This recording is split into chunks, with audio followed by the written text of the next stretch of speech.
Hello students, how are you? I hope you all are fine. So first of all students, congratulations to those who are getting more than 35 in their first term examinations, and soon we are having our half yearlies. So now we should start preparing for our half yearly exams. So we will continue from where we have left. Okay. Hello class 6. We are just continuing your previous chapter fractions, chapter number 6. Today we are learning how to convert an improper fraction into a mixed fraction. Okay, so your mixed fraction is equals to, or it can be written as your quotient remainder upon denominator.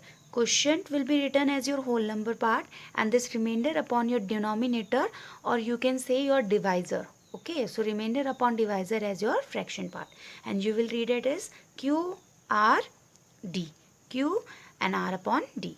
So your first question is, express 20 by 3 is a mixed fraction. So for that, what you have to do, you have to divide this 20 by 3. After division, I am getting 2 as a remainder, 6 is a quotient, and this 3 is your divisor, or you can say the denominator part of the fraction. So you will write 6 over here as it is a quotient, and you have to write q over here. So 6, 2 is your remainder, and this 3 is your denominator or the divisor of the division.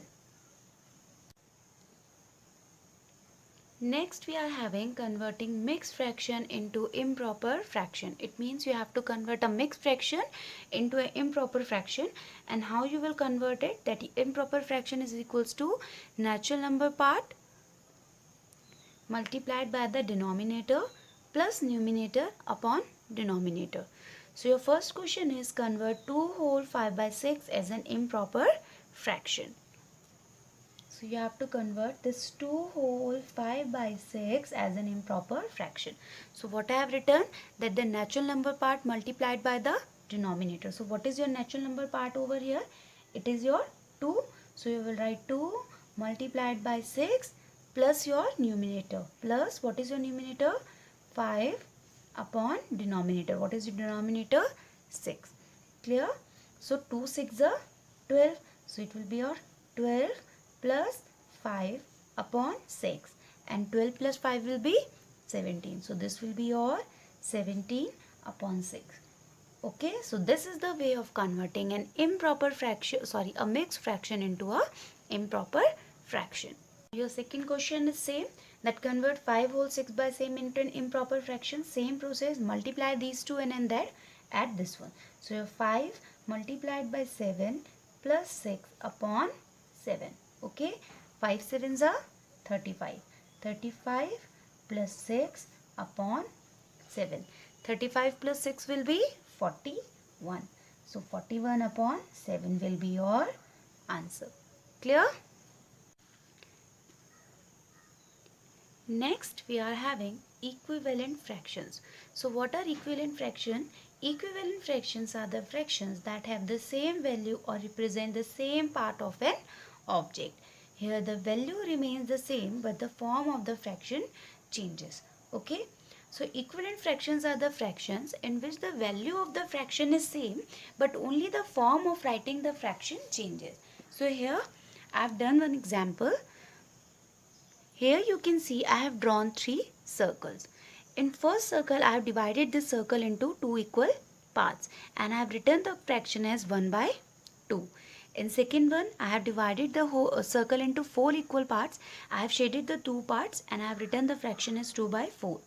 And in the last one, third one, I have divided the circle into 8 equal parts. I have shaded the 4 parts and I have written the fraction as 4 by 8. As you can see, the form of the fraction is changes, but the value remain the same. It means, as you can see in all the 3 circles, only the half of the circle is shaded. So you can say that these 1 by 2, 2 by 4 and 4 by 8 are equivalent fractions that are equivalent to 1 by 2. Clear? So if the form of the fraction changes and the value remain the same, all are showing the half of the circle as shaded. So these are known as your equivalent fractions. Now your question is, replace blank in each of the following by the correct number. So here your question is 1 upon 3 is equals to blank upon 21. So you have to fill a number over here. Now you can see the denominator in the second fraction is 21. So to get 21 from 3, we have to multiply this 3 by 7. Okay. So you will write this 1 upon 3. So 1 upon 3 is equals to 1 upon 3 multiply the numerator as well as the denominator by 7. When you are multiplying the denominator by some number, you have to multiply the numerator also with the same number. So 7 ones are 7 and 3 sevens are 21. So here what is your numerator is coming? 7. So this blank will be replaced by 7. Clear? One more question is there, that this 2 by 3 is equals to dash upon 15. Now you will write, so 2 by 3 is equals to 2 by 3. Now with which number you multiply this 3 to get 15? 5. Very good.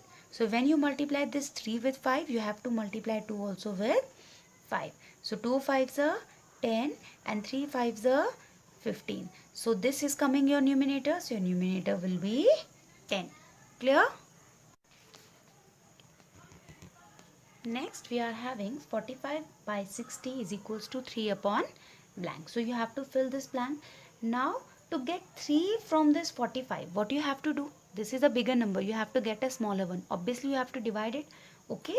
So you will write, so 45 by 60 is equals to 45 divided by which number you will divide this 45 to get 3? 15. Okay. Divided by 15. Now as you are dividing the numerator by 15, so you have to divide the denominator also. Okay. So when you divide 45 by 15, you are getting 3, and when you divide 60 by 15, you are getting 4.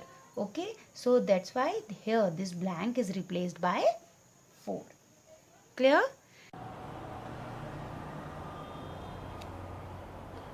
Next we are having cross product rule. Now what is this rule? That suppose I am having two fraction a upon b and another fraction c upon d, and I have done the cross multiplication. It means I have multiplied the numerator of the first fraction with the denominator of the second fraction and the numerator of the second fraction with the denominator of the first fraction. So if the product of A into D is coming equal to the product of B into C, then the fraction are said to be equivalent. And if their products are not equal, then they are not equivalent. Okay. So we have done one example over here. So your first example is 7 upon 13 and 21 upon 52. So I have done the cross multiplication, or you can say I have applied the cross product rule. So when we have done the multiplication, it's 7 into 52 is equals to 364. Okay, and 21 into 13, multiplying these two, I am getting 273. Since the product are not equal, as you can see, the product of these two and these two are not coming equal, therefore the given fractions are not equivalent. Therefore this given fraction, that 7 upon 13 and 21 upon 52 are not equivalent. Okay. So again we have to check for the equivalent fraction. So there they have given you two fractions, that is 3 upon 7 and 12 upon 28. So what you have to do? You have to do the cross multiplication, or you can say you have to apply the cross product rule. So I have multiplied them. So 3 into 28 is equals to 84, and this 7 into 12 is equals to 84. Now as you can see, the product of these two and these two are coming equal. Both are coming 84 and 84. So the given fractions are equivalent. So you can say that 3 upon 7 is equivalent to 12 upon 28. Next we are having irreducible or simplest form of a fraction. So when a fraction is said to be in its simplest form, if the numerator and the denominator of a fractions have no common factor except 1, then the fraction is said to be in its irreducible form. So suppose you are having a fraction in which they are having no common factor except 1, then the fraction is said to be your irreducible form, or you can say in its simplest form. Here I have taken two fractions, that is your 5 upon 9 and another one is your 9 upon 27. So in your first fraction you can see that 5 and 9 are having no common factor rather than 1. So this 5 upon 9 is in its simplest form. But in your second fraction, this 9 and 27 is having more than one common factor. Okay, because 9 and 27 having more than one common factor, that is 1, 3, 9. So they are not in its simplest form. Now the question arises, how to convert this 9 upon 27 in its simplest form? So we are going to solve it. So for bringing a fraction to its simplest form, we are having two methods. Our first method is HCF method. So your question is reduce 12 upon 27 to its simplest form. You have to reduce this 12 upon 27 to its simplest form. So how you will reduce it? First you have to find the HCF of 12 and 27. This you have to do it by yourself because we have done how to find the HCF in our previous chapter. So the HCF of 12 and 27 is 3. Okay, you have to solve it. You have to find the HCF by yourself. And I have done it. So I have written the HCF of 12 and 27 is 3. So you got your HCF. Now what you have to do, you have to divide both the numerator as well as the denominator with the HCF of these two numbers. Okay, so I have written 12 divided by 3 and then 27 divided by 3.